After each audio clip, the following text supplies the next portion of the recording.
Tu vas apprendre à raisonner avec une des armes les plus puissantes. Le contre-exemple, c'est ici, donc reste jusqu'au bout. Donc dans la série, on apprend à raisonner ou à démontrer. Ici, on va traiter le contre-exemple. Je crois que c'est ma préférée et de très très long et je vais t'expliquer pourquoi. Donc les enjeux du contre-exemple, pourquoi c'est assez puissant.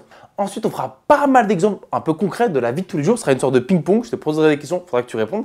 Et ensuite, on fera des exemples mathématiques dans lesquels le contre-exemple a une place de choix. Enjeu du contre-exemple. En mathématiques et normalement dans la vie de tous les jours, pour qu'un énoncé soit vrai, pour qu'un truc soit vrai, il faut qu'il soit toujours vrai. C'est sous-entendu.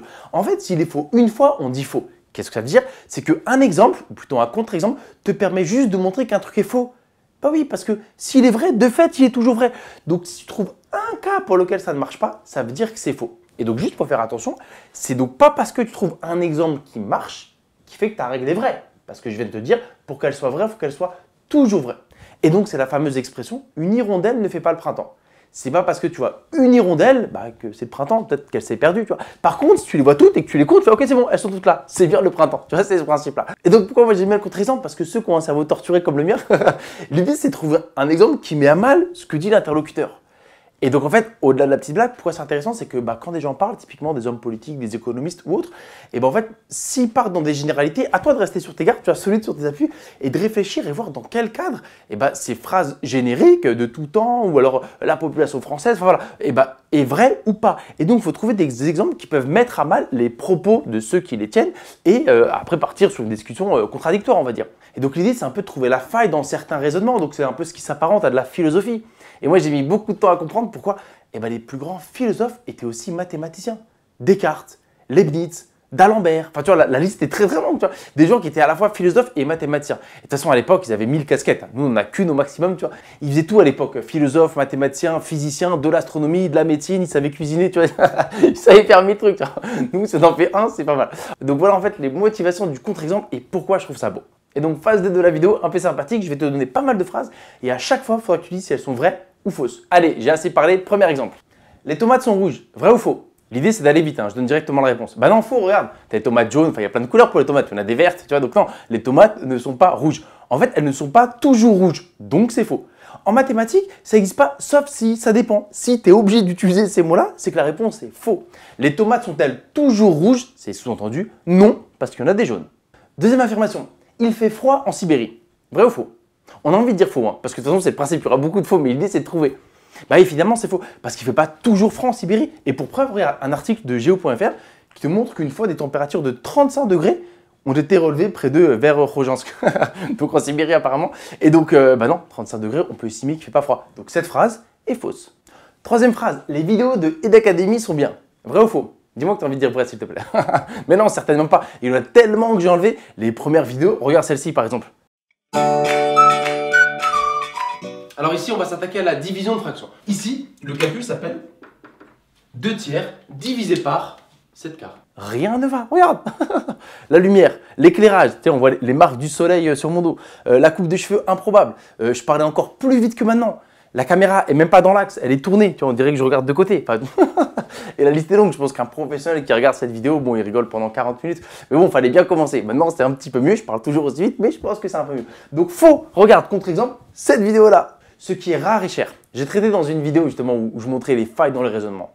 On a envie de dire oui. Bah oui, le principe de l'offre et la demande, ce qui est rare et cher. Faux. Typiquement, un trèfle à 4 feuilles. Le meilleur contre-exemple. Un trèfle à 4 feuilles. C'est rare. Enfin, j'espère. En tout cas, c'est la légende urbaine. C'est rare. Et pourtant, si tu en as un, sur le bon coin, tu ne vends pas très cher, d'accord? Donc, ce qui est rare et cher, cette phrase est fausse. Suivante. Un nombre réel au carré est positif. Vrai ou faux? Pour le coup, c'est vrai. Je vais mettre quand même quelques vrais dans la liste, quand même que ce soit pas toujours faux. Mais l'idée, c'est de trouver le contre-exemple sympathique. Et en plus, je vais faire écho. Ça fait écho à la vidéo précédente.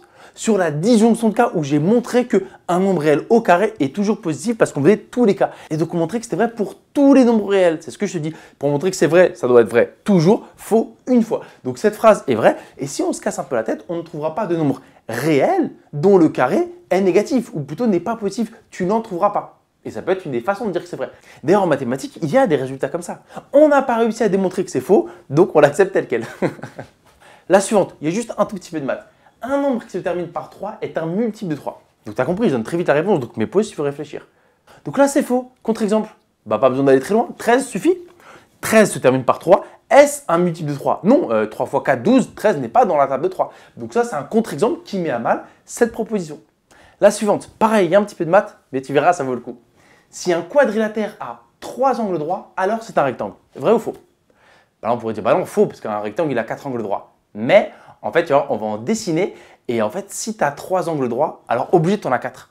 Tu ne peux pas avoir de quadrilatère qui est exactement 3. Si tu en as 3, eh ben, le quatrième, il est obligatoirement droit. Et on va le démontrer rapidement. Donc, je dessine le début de mon quadrilatère. Donc, j'ai fait un premier angle droit. C'est les futurs côtés. Donc, ici, je vais faire un deuxième angle droit. Donc, un deuxième angle droit, peu importe la longueur, j'aurais pu m'arrêter là, j'aurais pu continuer, on s'en fiche. Donc, maintenant, à partir d'ici, je vais faire un troisième angle droit.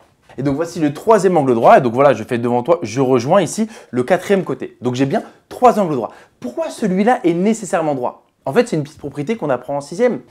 Dans la manière dont j'ai construit mon quadrilatère et ces 3 angles droits, d'accord que ce côté-là, bon, cette droite, si on veut, est perpendiculaire à celui du bas. Donc D1 perpendiculaire à delta, on va dire. Okay.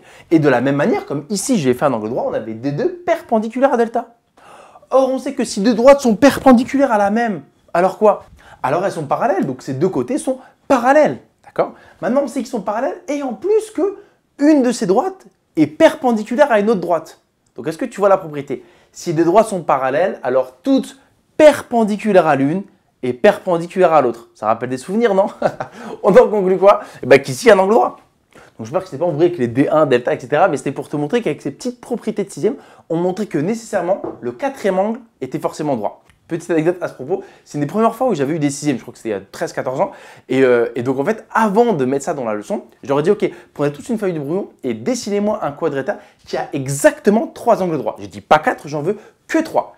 Et même, bah, comme d'hab, en tant que prof de maths, on est toujours un peu sadique, on a un petit rire diabolique en nous. Et donc, je leur ai dit, la personne qui arrive à dessiner un tel quadrilatère avec juste 3 angles droits, je lui mets +1 au prochain contrôle. Donc là, ils jouaient leur vie, c'était tout cela comme des fous, avec équerre, rapporteur, compas, ils essayaient de faire des trucs de fou. D'ailleurs, c'est là où tu vois la profusion d'idées, en fait, quand ils sont challengés, c'est pas mal. Bon, j'ai pas laissé longtemps et je leur ai dit que c'était pas possible. Bon, je me suis fait un peu huer, mais ils ont compris la leçon. Enfin, j'espère. Donc, je retire que cette proposition est vraie et donc on l'a démontré. Il ne s'agit pas de faire un contre-exemple, il s'agit de montrer que c'est vrai. Et là, bah, tu te retrousses les manches et tu le démontres proprement et c'est souvent beaucoup plus long. Donc, on commence la partie maths pure avec, je l'espère, des exemples tout aussi intéressants. Pour tout nombre réel x, 5x supérieur ou égal à 2x. Vrai ou faux? Donc si c'est faux, je veux un contre-exemple. Et si c'est vrai, bah, on se retrousse les manches et on le démontre proprement. Donc on a envie de dire, bah oui, attends, j'ai le même nombre x. D'un côté, il est x5. De l'autre côté, il est x2. Bah le x5, il emporte. Bah non, parce que justement, c'est le principe des discours. En fait, je te fais miroiter un truc qui semble être vrai, mais en fait, il est vrai que dans certaines conditions. Et moi, je te l'affirme tout le temps. C'est là comme ça que je t'ai, tu vois. Bah non, parce que si le nombre est négatif, ça ne marche pas. Si x égale -2 par exemple, combien ça fait l'équipe de gauche 5 fois -2? Bah, on est à -10. Et l'équipe de droite 2 fois -2, on est à -4. -10, -4, qui est le plus grand? Bah, le plus proche de 0, c'est le plus grand. Donc -4 est plus grand que -10. Bah, donc c'est faux. Donc cette inégalité n'est pas toujours vraie, ou du moins n'est pas vraie pour tout nombre réel x.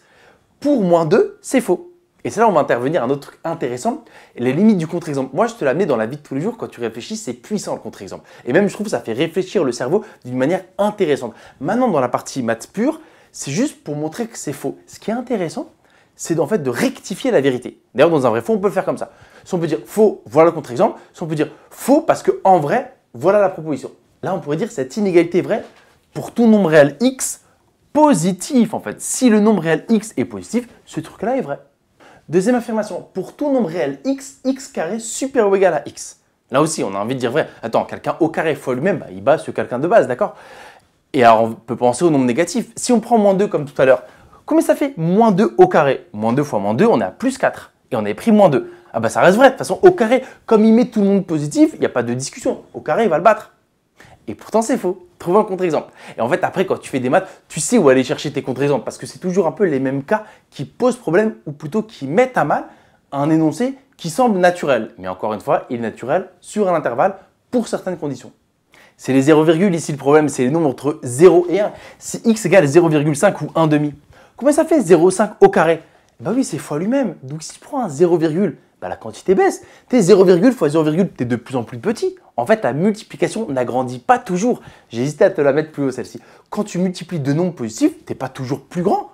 Si ton nombre est entre 0 et 1, ta quantité baisse. 0,5 fois 0,5, ça fait 0,25 versus 0,5. Si j'ai pris x égale 0,5, c'est qui le plus grand? Bah, c'est lui, qui s'appelle 0,50. Ah bah oui, donc cette inégalité n'est pas vraie pour 0,5. Donc, elle est fausse. Maintenant, si on rétablit la vérité, quelle serait-elle la réalité? Bah, cette inégalité est vraie, sauf sur 0, 1. En fait, pour tous les nombres entre 0 et 1, cette inégalité est fausse. Mais sinon, effectivement, si tu prends 9, bah 81, il bat 9, par exemple.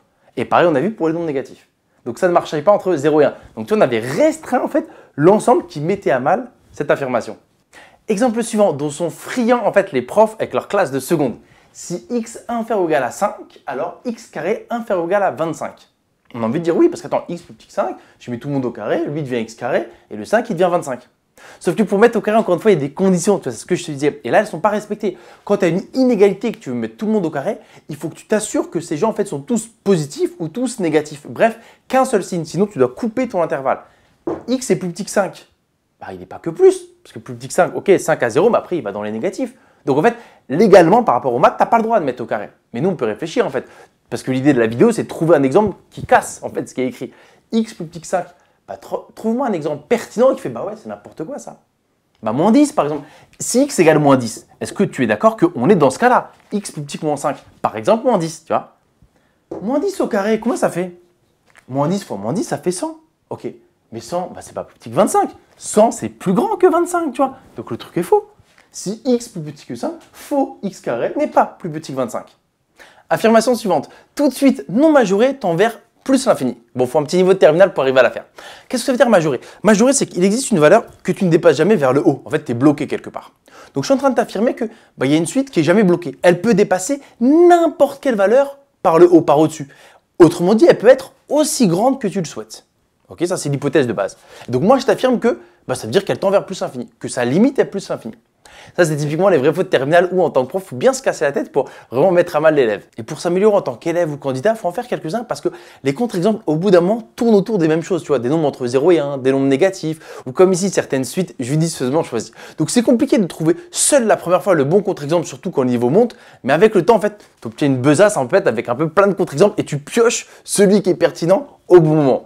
Ok, donc s'il faut trouver une suite qui peut aller aussi haut que tu veux, donc qui peut atteindre plus l'infini quelque part, mais en fait qui ne se stabilise pas à plus l'infini. Voilà, là je te l'ai bien dit. Trouve-moi une suite qui peut atteindre plus l'infini, mais qui n'y reste pas, qui repart après, qui fait des incursions ailleurs. Par exemple, moins 2 puissance n. Parce que moins 2 puissance n, en gros c'est moins 2 fois moins 2 fois moins 2 fois moins 2. Donc quand n tend vers plus l'infini, quelque part, il y a deux cas, le cas pair ou le cas impair. C'est vrai que c'est intéressant le moins 1 puissance n ou moins 2 puissance n. C'est un truc qu'on prend beaucoup en fait dans les contre-exemples de suite ou d'analyse terminale, première année de fac. Parce que si n tend vers plus l'infini en étant pair, tu vois, c'est pour raisonner. Bah, ce nombre est positif quand n est pair. Ça, c'est positif, ça devient 2 fois 2 fois 2 fois 2.